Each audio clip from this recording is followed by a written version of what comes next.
अपनी जिंदगी में कभी ना कभी हम सभी ने सोचा होगा कि चलो एक घर खरीदते हैं अपने लिए। या तो हमने या तो हमारे परिवार के किसी ना किसी इंसान ने घर खरीदने के बारे में कभी ना कभी फैसला बनाने का सोचा होगा। लेकिन जैसे जिंदगी की हर जगह पे हम फायदे की बात करते हैं, हम प्रॉफिट की बात करते हैं, तो क्या कभी हमने सोचा है कि घर खरीदना फायदे का सौदा होगा कि नहीं होगा?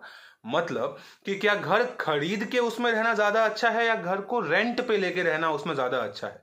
लेकिन एक बात और है कि हर चीज सिर्फ फायदे और नफे नुकसान के लिए नहीं होती है। कई बार मानसिक शांति और कई बार इमोशंस भी जुड़े होते हैं। तो जब हम घर खरीदने की बात करते हैं तो दोस्तों इसके दो एंगल है, एक इमोशनल एंगल है और एक इसका फाइनेंशियल एंगल है। आज इस वीडियो में हम दोनों ही एंगल को अच्छे से एक्सप्लोर करने की कोशिश करेंगे। दोस्तों इस वीडियो के अंत तक बने रहिए और अगर आप चैनल पर नए हैं तो चैनल को सब्सक्राइब जरूर करिए, क्योंकि मैं इसी प्रकार की और कई सारी वीडियोस आपके पास लेके आता रहूंगा। तो आइए दोस्तों, सबसे पहले हम शुरू करते हैं, इमोशनल एंगल की बात करते हैं, इमोशनल एंगल पे आते हैं। अब घर खरीदना हमारे लिए क्यों जरूरी हो जाता है, इसको समझना बहुत ज्यादा जरूरी है। दोस्तों बचपन से ही हमने सीखा है कि रोटी, कपड़ा और मकान, यानी कि ये तीन चीजें जो हैं ये बेसिक नेसेसिटीज हैं। ये हमारी मूलभूत जरूरतें हैं जिनको पूरा करने के लिए हर इंसान कमाता है, मेहनत करता है, पढ़ाई करता है, जॉब करता है या अपना कुछ व्यापार करता है। और दोस्तों जब व्यापार और नौकरी में अच्छा कर लिया तो हम फिर वो मकान की तरफ क्यों नहीं जाएं, ये एक क्वेश्चन हमारे अंदर से आता है, क्योंकि बचपन से ही हमको सिखाया गया है कि अपना घर होना बहुत जरूरी है। इसके साथ ही दोस्तों उन लोगों ने जिन्होंने अपना पूरा बचपना एक किराए के घर में निकाला है, जहां पर जिन्होंने देखा है कि मकान मालिक कभी भी आकर के किराया बढ़ाने की बात कर देता है, मकान मालिक कभी भी आकर के घर खाली करने की बात कर देता है, जिसकी माँ और बहनों ने बहुत प्यार से अपने घर को सजाया होता है और कभी भी अचानक से उनको शिफ्ट करना पड़ जाता है, घर खाली करना पड़ जाता है और वो पूरा का पूरा प्रोसेस फिर से रिपीट करना पड़ता है। वो दुख जिस इंसान ने देखा है वो घर खरीदने की बात क्यों ना करे। जब उसने देखा है कि उसके घर पे दो मेहमान आते हैं तो मकान मालिक बाहर आकर चप्पल गिनना शुरू कर देता है और देखता है कि कितने लोग उस घर में रह रहे हैं और परेशान करता है, इस प्रकार से पीड़ित करता है, उस तरह के लोग घर खरीदने की बात क्यों ना करें। इसके अलावा दोस्तों घर खरीदना एक सोशल स्टेटस की भी बात होती है। मैंने पढ़ाई कर ली, मैंने व्यापार कर लिया, मैंने सफलता पा ली, लेकिन सफलता का पैमाना क्या है, किस तरीके से आप जानते हैं कि लोगों ने सफलता हासिल की है? आप कहते हैं कि फलाने ने 2 गाड़ी खरीद ली, फलाने ने 4 अपार्टमेंट खरीद लिए, उसने एक कोठी खरीद ली। मतलब कहीं ना कहीं घर गाड़ी की बात आ ही जाती है और वो सोशल स्टेटस हमारे दिमाग में जो घुसा हुआ है, जिसकी वजह से घर खरीदना हमको समझ में आता है। तीसरा एक एंगल जो हमको समझ में आता है, जो इमोशनल बातें हैं, जो हमको इमोशनल करती है, जो लॉजिक को पीछे रख देती है, वो होती है स्टेबिलिटी की बात। कहीं ना कहीं हमारे मन में ऐसा लगता है कि जो घर खरीदना है वो हमको एक स्टेबिलिटी प्रोवाइड करता है, जिससे हमारे जीवन में एक शिथिलता या फिर स्थिरता आती है और हम इतना परेशानी से बच जाते हैं, ऐसा हमको लगता है और हम चाहते हैं कि हम घर खरीदे। दोस्तों ये सारी बातें ठीक हैं, इमोशनल होना बिल्कुल उचित है और मन में भावनाओं को रख के कोई फैसला करना भी कुछ हद तक ठीक है, लेकिन उस भावना के पीछे अगर लॉजिक आ जाए और लॉजिक उस भावना को बैक करे, मतलब उसको सपोर्ट करे, तो इससे अच्छा और क्या हो सकता है।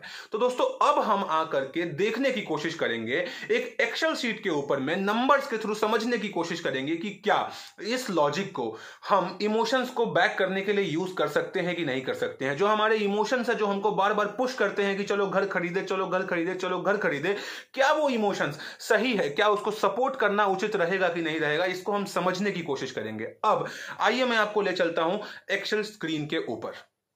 तो दोस्तों अब आइए हम शुरू करते हैं एक्सेल शीट के ऊपर और देखते हैं, समझने की कोशिश करते हैं कि फाइनेंशियली क्या ज़्यादा सेंस बनाता है। क्या हमको एक घर रेंट करना चाहिए या उसको हमको खुद से खरीद लेना चाहिए, किस तरीके से हम वो फैसला ले सकते हैं, नंबर्स के बेसिस पे वो समझने की कोशिश करेंगे। और दोस्तों अगर आप इस वीडियो में अभी तक बने हुए हैं तो शायद आपको ये वीडियो पसंद आ रही है, आपको इससे कुछ अच्छा इन्फॉर्मेशन मिल रहा है, तो नीचे लाइक के बटन को जरूर दबाएं और हमको सपोर्ट करें और बताएं कि आपको ये वीडियो पसंद आ रही है। तो आइए दोस्तों चलते हैं। ये जो एक्सेल शीट है दोस्तों, इसमें 3 शीट्स हैं। पहला शीट बाइंग का है, दूसरा रेंटिंग का है और तीसरा ईएमआई कैलकुलेटर का है। और यहाँ पे जो आप कलर कोडिंग देख रहे हैं, ये शीट मैं वीडियो के डिस्क्रिप्शन में डाल दूंगा ताकि आप भी इस शीट को यूज करके नंबर्स के साथ थोड़ा बहुत ऊपर नीचे करके देख सकें कि जो आपकी एक्चुअल प्रॉपर्टी है उसका जो वैल्यू है, जो आपका एक्चुअल रेंट है जो उसकी वैल्यू है, उसके हिसाब से जो एक्चुअल रेट ऑफ इंटरेस्ट आपको लग रहा है उसके हिसाब से क्या ज्यादा सेंस बनाता है कि आपको एक घर खरीदना चाहिए या आपको एक घर रेंट लेना चाहिए। दोस्तों देखते हैं और समझते हैं। तो ये जो ग्रीन सेल्स आपको यहाँ पे दिख रहे हैं, इन सेल्स के अंदर में आप इनपुट डालेंगे, आप नंबर्स डालेंगे और ये जो ब्लैक सेल्स आपको दिख रहे हैं इनके अंदर मैं फॉर्मूला डाले हुए हैं, तो इनको आपको नहीं छेड़ना है, इनको आपको एज इट इज छोड़ देना है। ये ऑटो पॉपुलेट होंगे, ये खुद से आपको नंबर्स निकाल के देंगे।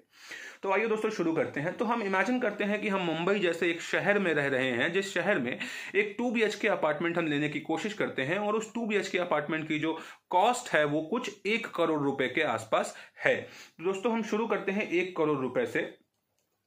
तो ये जो 1 करोड़ रुपए हमने यहाँ पे लिखा, अब हम जानते हैं कि जो मिनिमम डाउन पेमेंट होता है किसी भी प्रॉपर्टी के लिए वो हमको 20% तक करना पड़ता है। मतलब कि अगर 1 करोड़ प्रॉपर्टी का प्राइस है तो आप पूरे के पूरे 1 करोड़ का लोन नहीं ले सकते हैं, आपको कुछ पैसा खुद से लगाना होगा, कुछ आपको स्किन इन द गेम रखना होगा। और वो जो स्किन इन द गेम होता है वो मैक्सिमम बैंक्स के लिए कम से कम 20% का होता है। तो हम अभी मिनिमम पर ही कैलकुलेट करते हैं। तो मिनिमम हमने 20% का यहाँ पे डाउन पेमेंट कर दिया।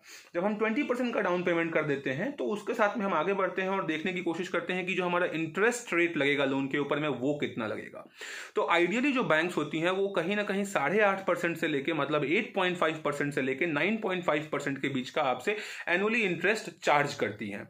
तो हम ऑन एन एवरेज 9% का एक इंटरेस्ट रेट लेके चलते हैं अपने कैलकुलेशन के लिए। अब जब हम टैक्स ब्रैकेट की बात करते हैं तो ये क्या है कि कुछ जब हम इंटरेस्ट पे करते हैं अपने होम लोन के ऊपर में तो उसमें जो EMI होता है उसमें हमको कुछ टैक्स रिबेट मिलता है, कुछ टैक्स बेनिफिट्स मिलते हैं, कुछ पैसा हमको वहां से वापस आता है इनकम टैक्स डिपार्टमेंट की तरफ से। तो वो जो है वो कितना होता है, जनरली वो 30% होता है। तो हम यहाँ पे 30% यहाँ पे लिखेंगे और यहाँ पे हम आखिरी इनपुट डालेंगे अभी के लिए, वो होगा हमारा लोन ड्यूरेशन, कि हम कितने वक्त के लिए लोन लेने वाले हैं। अब जो लोन का टेन्योर होता है वो कहीं 2 साल से लेकर के 30 साल तक वेरी करता है depending on person to person and the cost of the property.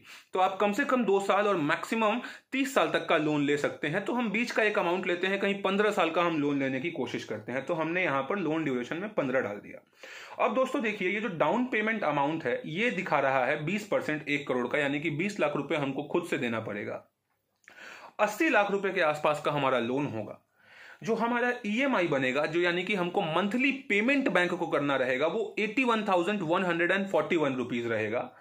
जो हमारा इफेक्टिव इंटरेस्ट रेट आता है वो 6.30% आता है। इफेक्टिव इंटरेस्ट रेट का मतलब क्या है कि ये जो EMI है हमारा 81,141 का, इस पे हमको 30% का टैक्स रिबेट मिलता है। तो टैक्स रिबेट को एडजस्ट करने के बाद जो एक्चुअली में हम बैंक को इंटरेस्ट पे कर रहे हैं वो कितना कर रहे हैं, वो हम 6.30% का इंटरेस्ट पे कर रहे हैं, जो कि इफेक्टिव इंटरेस्ट है। तो हमारा इफेक्टिव EMI कुछ वो बेनिफिट्स को एडजस्ट करने के बाद 68,812 रुपीज का बनता है। तो टोटल 15 साल के पीरियड में हमने 43,46,165 रुपए का, यानी कि 43,86,165 रुपीज का इंटरेस्ट बैंक को पे किया है। मतलब 15 साल में हम ऑलमोस्ट आधे करोड़ के आसपास का तो सिर्फ इंटरेस्ट बैंक को दे देते हैं अगर हम घर को लोन पे यानी कि EMI पे लेते हैं। तो अब जब भी कोई घर होता है तो उसका कुछ मेंटेनेंस कॉस्ट होता है। आप किसी हाई सोसाइटी में है तो वहां मेंटेनेंस कॉस्ट ज्यादा होगा, किसी छोटी मोटी सोसाइटी में है तो वहां मेंटेनेंस कॉस्ट कम होगा। लेकिन आइडियली ऑलमोस्ट आधे % के आसपास, यानी कि जो आपकी बिल्डिंग की वैल्यू है, जो आपकी प्रॉपर्टी की वैल्यू है, उसके आधे % के आसपास आपका मेंटेनेंस कॉस्ट रहता है। आगे बढ़ते हैं और देखते हैं एनुअल इंक्रीज इन मेंटेनेंस, मतलब हर साल आपका मेंटेनेंस कॉस्ट कितने % से बढ़ रहा है। तो हम मान लेते हैं कि 4 से 5% के आसपास, हम 4% मानते हैं कि 4% से हमारा जो मेंटेनेंस कॉस्ट है वो हर साल बढ़ेगा। तो कुल मिलाकर के जो हम ईयरली मेंटेनेंस अमाउंट दे रहे हैं वो ऑलमोस्ट 4,000 रुपीज के आसपास है। और पूरे पीरियड में ओवरऑल 15 साल में हम 10,25,377 यानी कि 10,25,377 रुपीज सिर्फ और सिर्फ मेंटेनेंस में पे कर दे रहे हैं। तो जो घर खरीदने का टोटल कॉस्ट हमारा आता है वो हो जाता है 1,54,11,542। मतलब कि जो प्रिंसिपल आपको पे करना है वो, प्लस जो आपने इंटरेस्ट पे किया वो, और जो आपका मेंटेनेंस कॉस्ट लगा वो, तो उन तीनों को मिलाकर के जो हमारा total cost of buying the house आ जाता है। अब आते हैं रेंटिंग के ऊपर में और समझने की कोशिश करते हैं कि अगर हम घर को रेंट लेते, अगर घर को हम रेंट करते तो हमारा टोटल कॉस्ट क्या आता और कितना हमारा खर्चा लगता। तो अब मान के चलिए अभी आपको मैं एक कॉन्सेप्ट से इंट्रोड्यूस करूंगा जिसको हम बोलते हैं रेंटल यील्ड। अब रेंटल यील्ड क्या होता है? प्रॉपर्टी की जो वैल्यू होती है उसका कितना परसेंट हमारा रेंट जा रहा है उसको हम बोलते हैं रेंटल यील्ड। फॉर एग्जांपल, अगर एक प्रॉपर्टी है जिसकी वैल्यू 1 करोड़ है, जैसे कि जिस प्रॉपर्टी की हम बात कर रहे थे, और उस प्रॉपर्टी के लिए हमको मंथली रेंट देना पड़ रहा है ऑलमोस्ट 35,000 रुपए के आसपास का, तो हमने साल का कितना रेंट दे दिया? हमने साल का रेंट दे दिया 35,000 इंटू 12, यानी कि कुल मिलाकर के 4,20,000 रुपए के आसपास। तो जब हम 4,20,000 की बात करते हैं तो 4,20,000 डिवाइडेड बाई 1 करोड़, तो कुल मिलाकर के कुछ ऑलमोस्ट 4.2% के आसपास का हमारा रेंटल यील्ड बनता है। मतलब कि yearly rental income divided by the total value of the property is called the rental yield. तो हम रेंटल यील्ड इस चीज को हम बोलते हैं, और इसका क्या इस्तेमाल है और इसको हम कैसे यूज करेंगे ये वीडियो में मैं आपको आगे बताने वाला हूं। तो अभी फिलहाल के लिए हम मान लेते हैं कि जो हमारा मंथली रेंट है वो मुंबई जैसे शहर में 35,000 रुपए है उस 2 BHK अपार्टमेंट के लिए। जो tax benefit on rent once again जैसे इंटरेस्ट के ऊपर मिलता है, EMI के ऊपर मिलता है, 30% ही रहेगा हमारा। और हर साल एनुअल इंक्रीमेंट क्या है, मतलब आपका मकान मालिक आपको क्या बोलता है कि हर साल आपको रेंट कितने परसेंट से इंक्रीज करना पड़ेगा। तो आइडियली ये 10 से 11% के आसपास रहता है, तो मैं 10% लेके चलता हूं। तो ये 10% आपका जो है एनुअल रेंटल इंक्रीमेंट हो गया, जितना पैसा आपको मकान मालिक को हर साल बढ़ा के देना पड़ेगा। तो अगर आप देखते हैं तो 15 साल के पीरियड के लिए आपने कुल मिलाकर के टोटल 93,41,110 रुपीज का रेंट पे कर दिया अपने मकान मालिक को। इसमें एक फैक्टर हमने इंक्लूड नहीं किया है जो कि जनरली सिक्योरिटी डिपॉजिट होता है। वो अलग अलग शहरों में अलग अलग होता है। दिल्ली जैसे शहर में 2 महीना है, बैंगलोर में 6 महीना है, मुंबई में 8 से 12 महीने का आपको सिक्योरिटी डिपॉजिट देना पड़ता है। मतलब अगर हम सिक्योरिटी डिपॉजिट को कंसीडर भी कर लेते हैं तो 35,000 जो कि आपका मंथली रेंटल है उसको 12 से डिवाइड कर देंगे मुंबई शहर के लिए, तो जो हमारा टोटल वैल्यू निकल के आएगा, मतलब कि कुल मिलाकर के हमको 4,20,000 रुपए के आसपास अपने मकान मालिक को एज अ सिक्योरिटी डिपॉजिट भी डिपॉजिट करवाना पड़ता है, जमा करवाना पड़ता है, जिस पैसे को हम यूज नहीं कर सकते हैं। आइए आगे बढ़ते हैं और समझते हैं। तो ये टोटल कॉस्ट आपको दिख गया कि जब आप घर रेंट पे लेते हैं तो आपका टोटल रेंट जाता है 93 लाख के आसपास, और अगर आप उसी घर को खरीदते हैं तो आपका टोटल रेंट जाता है कुल मिलाकर के, जो आप घर को खरीदते हैं तो टोटल रेंट नहीं, सॉरी, वो टोटल जो कॉस्ट आपका आता है बाइंग का वो आता है ऑलमोस्ट 1.5 करोड़ के आसपास। तो ज्यादा फायदा किस चीज में है इसको समझने की कोशिश करते हैं। तो सबसे पहले हम देखते हैं कि जब हम घर खरीदते हैं तो एक बहुत बड़ा आर्ग्यूमेंट क्या होता है कि यार प्रॉपर्टी है, प्रॉपर्टी की वैल्यू तो बढ़ेगी, प्रॉपर्टी में तो फायदा ही होना है, प्रॉपर्टी की वैल्यू तो हर साल इंक्रीज ही करती है, रियल एस्टेट तो हमेशा अच्छा ही होता है। पर वो कितना अच्छा होता है और क्या ये सब चीजों के लिए सही है? क्या अपार्टमेंट की वैल्यू भी उतनी ही बढ़ती है जितनी डुप्लेक्स की वैल्यू बढ़ती है? क्या डुप्लेक्स की वैल्यू भी उतनी ही बढ़ती है जितनी लैंड की वैल्यू बढ़ती है? क्या हर जगह प्रॉपर्टी का अप्रिशिएशन एक जैसा होता है? इन सारे फैक्टर्स को कंसीडर करना और समझना बहुत ज्यादा जरूरी है और आवश्यक है, अदरवाइज हम वो सही बेनिफिट नहीं समझ पाएंगे। तो मान के चलते हैं कि मुंबई के एक पॉश एरिया में हमने जब अपार्टमेंट लिया है, एक 2 BHK का अपार्टमेंट लिया है, तो उसका ईयरली इंक्रीमेंट मतलब ईयरली एप्रिशिएशन इन वैल्यू ऑलमोस्ट 5 से 7% के बीच का है। तो हम ऑन एन एवरेज एक 6% का अमाउंट लेकर चलते हैं कि हर साल मेरे प्रॉपर्टी की वैल्यू 6% से बढ़ जाएगी। अपार्टमेंट के साथ एक प्रॉब्लम क्या है कि जैसे जैसे समय बढ़ता है तो अपार्टमेंट में मेंटेनेंस की वजह से और पुराना होने की वजह से एक टाइम के बाद वैल्यू कम भी होने लगती है, लेकिन अभी उस फैक्टर को हम यहां पे कंसीडर नहीं कर रहे हैं और हम मान के चलते हैं कि फ्लैट रेट से 6% के लिए बेस्ट केस सिनेरियो में हमारे प्रॉपर्टी की वैल्यू बढ़ती रहती है। तो अगर आप देखेंगे तो प्रॉपर्टी की वैल्यू 15 साल के बाद बढ़ के 2,39,65,000 और कुछ रुपए हो चुकी है।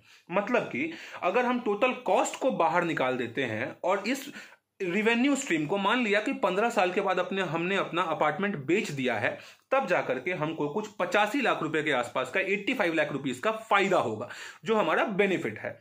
अब आते हैं रेंट के ऊपर में और समझने की कोशिश करते हैं कि यहां हमको कितना बेनिफिट है।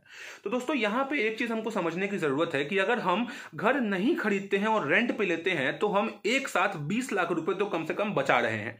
यहां पे हमने ब्रोकरेज कॉस्ट और डीलर कॉस्ट वगैरह को कंसीडर नहीं किया है, स्टैंप ड्यूटी वगैरह जो घर खरीदने में लगता है उसको कंसीडर नहीं किया है। बहुत सिंपल रखने की कोशिश करी है ताकि ज्यादा से ज्यादा लोग इस बात को समझ पाएं, क्योंकि हम एग्जैक्टली कोई फाइनेंशियल मॉडल नहीं बना रहे हैं, हम सिर्फ समझने की कोशिश कर रहे हैं कि फाइनेंशियली क्या ज्यादा सेंस बनाता है।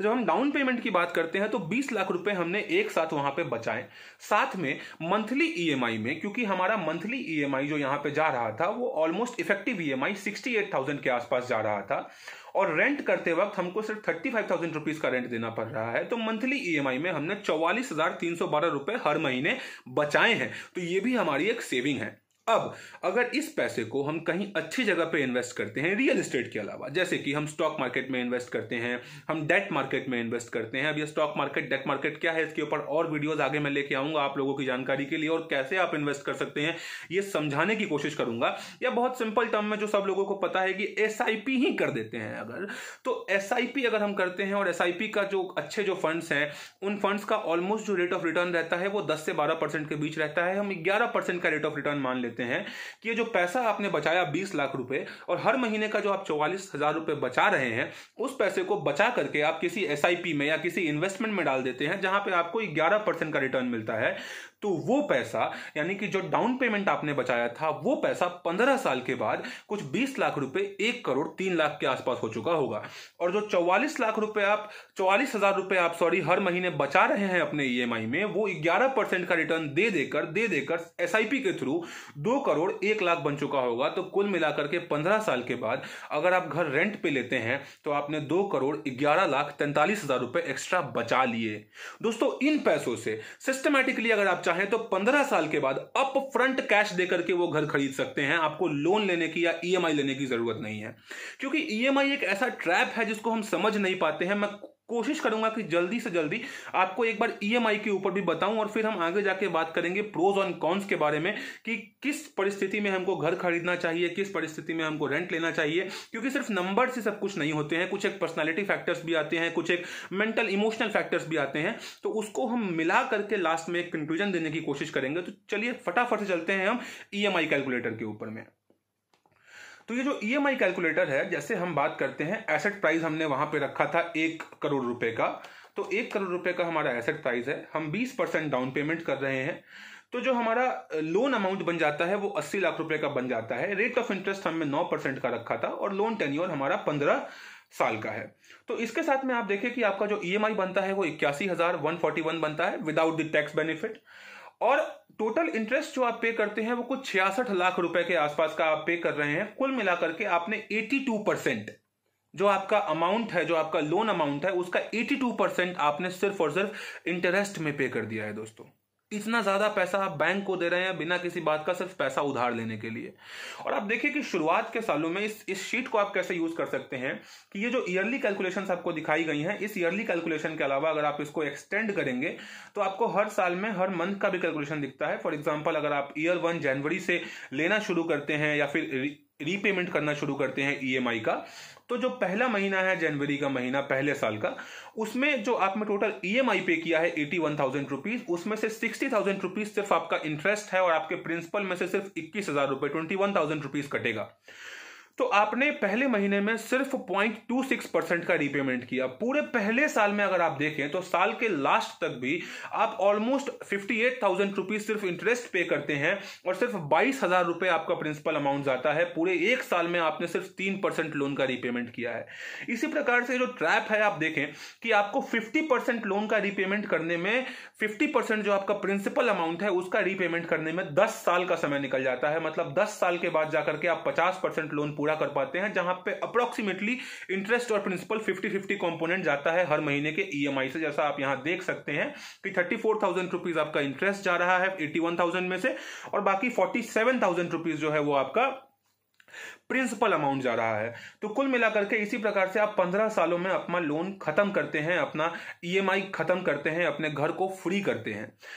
तो आइए आगे बढ़ते हैं वीडियो में, और प्रोज एंड कॉन्स के साथ में कंक्लूजन की तरफ हम मूव करते हैं। तो दोस्तों, हमने इमोशनल एंगल को समझा है, हमने फाइनेंशियल एंगल को समझा है, और अब इन दोनों ही एंगल्स को मिला करके हम समझने की कोशिश करेंगे कि क्या सही रहेगा, क्या हमको घर खरीदना चाहिए कि नहीं खरीदना चाहिए। प्रोज एंड कॉन्स के ऊपर में आते हैं। तो दोस्तों, सबसे पहला जो एक इंपॉर्टेंट फैक्टर है जिसको कई सारे लोग एक 5% या 6% रूल भी बोलते हैं, जहां पे मैंने आपको बताया था कि रेंटल यील्ड का कॉन्सेप्ट मैं आगे यूज करने वाला हूं, उसको समझने की कोशिश करते हैं।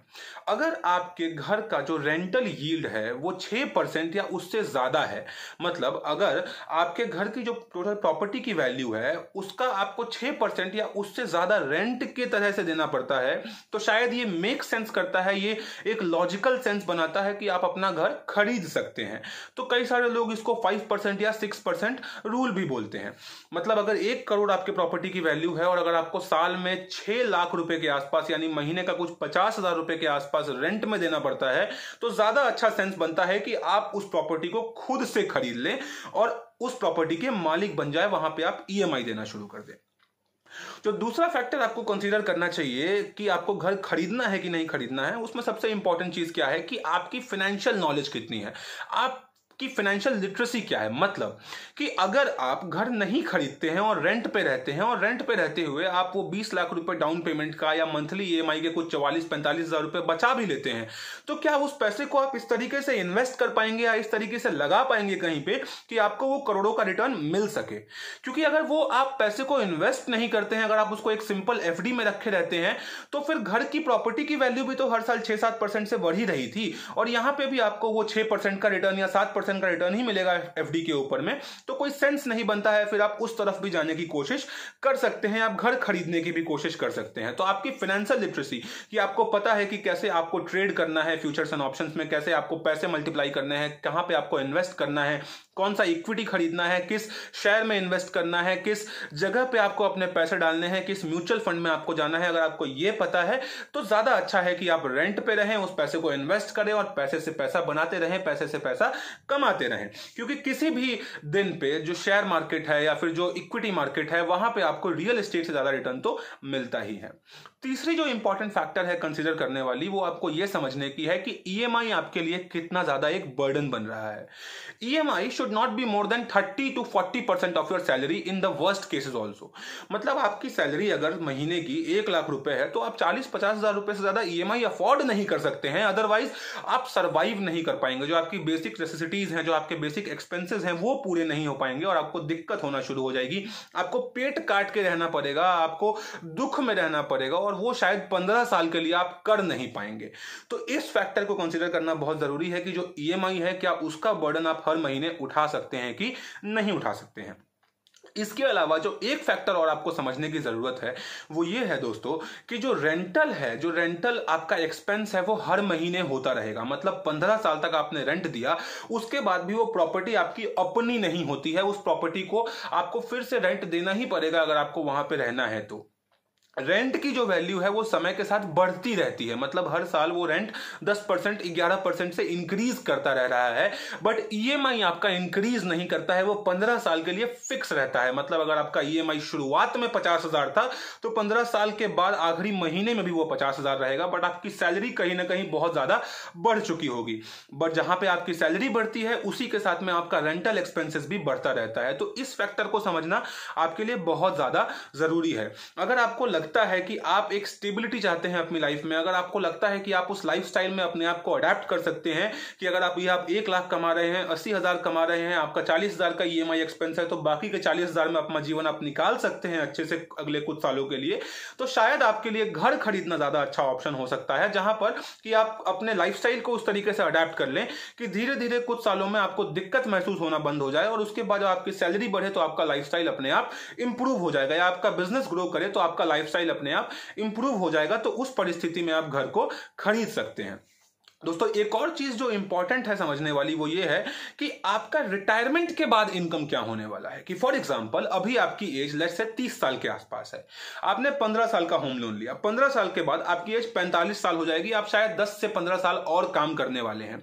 उस समय पे आपका जो अर्निंग पोटेंशियल है विद एज धीरे धीरे कम होने लगता है, जो आपकी रिस्क टेकिंग एबिलिटीज हैं वो धीरे धीरे कम होने लगती है। तो जब आप उस एज पे पहुंचते हैं, रिटायरमेंट के एज पे पहुंचते हैं, तो आप चाहते हैं कि आपके पास अपना एक घर हो, एक स्टेबिलिटी हो, क्योंकि उसके बाद आपका इनकम क्या होगा उसको लेकर शायद आप श्योर नहीं होते हैं। तो अगर आप श्योर हैं कि रिटायरमेंट के बाद भी आपके पास एक स्टेडी फ्लो ऑफ इनकम बना रहेगा, तो शायद घर लेने को आप टाल सकते हैं, डिसीजन को पोस्टपोन कर सकते हैं। लेकिन अगर आप अनश्योर हैं कि रिटायरमेंट के बाद आपके पास एक स्टेडी सोर्स ऑफ इनकम रहेगा, अपने सोर्स ऑफ इनकम को, कैश फ्लो को लेकर के आप इनसिक्योर है, तो आपको घर खरीदना चाहिए ताकि एक एज के बाद वो जो एक मंथली रिकरिंग एक्सपेंस होता है वो कम हो जाए और आपके लिए आपका जो कॉर्पस है जिसमें से आप स्पेंड कर सकते सकते हैं जिसमें से आप पैसा खर्च कर सकते हैं वो बढ़ जाए। तो दोस्तों इस तरह के कई सारे फैक्टर्स हैं जिसको कंसीडर करने की जरूरत है, जिसको समझने की जरूरत है। और एक और ऐसा फैक्टर है फाइनेंशियल डिसिप्लिन का। कुछ लोग ऐसे होते हैं दोस्तों जिनको पैसे जिनके हाथों में बचते नहीं है। मतलब कि अगर आप उनको 1 लाख रुपए दोगे तो वो 1 लाख खर्च कर देंगे, अगर उनके पास 50,000 होंगे तो वो 50,000 में ही अपना जीवन चला लेंगे, बट बचा नहीं पाएंगे। अगर आप ऐसे इंसान हो जिसके अंदर बहुत ज्यादा फाइनेंशियल डिसिप्लिन नहीं है, जिसको पैसे बचाने नहीं आते हैं, तो उस तरह के इंसान के लिए घर खरीदना एक सही फैसला हो सकता है। क्योंकि चाहे ये नंबर्स कुछ भी बोले, चाहे आपको कितना भी प्रॉफिट दिखे, बट अगर आप पैसे बचा ही नहीं पाओगे तो उसको इन्वेस्ट कहां से करोगे। आपकी ईएमआई 50,000 रुपए है और मंथली रेंट 25,000 रुपए है, तो 25,000 रुपए हर महीने आप रेंटल में रह के बचा सकते हो। लेकिन अगर उस 25,000 रुपए को आपने घूमने में यूज कर लिया, खाने में यूज कर लिया, मूवीज में यूज कर लिया, शॉपिंग में यूज कर लिया, तो वो पैसे ना घर के हुए ना आपके हुए, और आप 15 साल के बाद भी रेंट में ही रहते रह जाओगे, और आपका जो कॉर्पस है, जो बैलेंस है, वो भी कुछ नहीं रहेगा। तो इस तरह के लोगों के लिए, जिनके लिए फाइनेंशियल डिसिप्लिन मेंटेन करना मुश्किल है, जिनको फाइनेंशियल डिसिप्लिन लगता है कि शायद मुश्किल से हो पाएगा, उनके लिए घर खरीदना एक सही फैसला हो सकता है। दोस्तों इन सभी बातों के बाद भी मैं लास्ट में इतना जरूर कहना चाहूंगा कि ये एक बहुत पर्सनलाइज्ड डिसीजन है।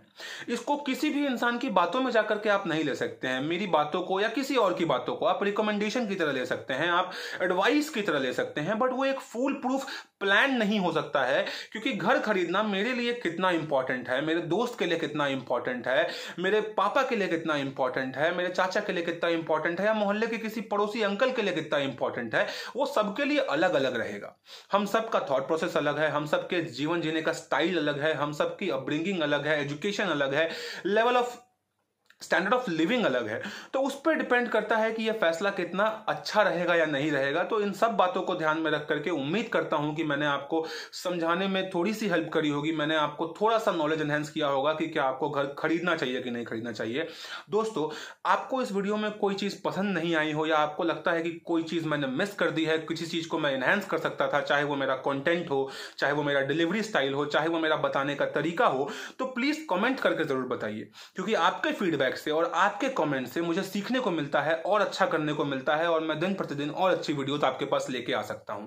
अगर आपको ये वीडियो पसंद आई है तो प्लीज वो भी कमेंट करके जरूर बताएं, और मुझे मोटिवेट करने में, मेरा प्रोत्साहन करने में मेरी सहायता करें। आपका एक कमेंट मेरे लिए बहुत ही ज्यादा फायदेमंद हो सकता है, मेरे मोराल के लिए बहुत ज्यादा अच्छा होगा। और दोस्तों फिर लास्ट में मैं इतना जरूर कहना चाहूंगा कि वीडियो के अंत तक बने रहने के लिए आपका बहुत बहुत धन्यवाद। ऐसे ही किसी टॉपिक के साथ में मैं जल्द से जल्द आपसे फिर मिलूंगा। तब तक के लिए नमस्कार, टाटा।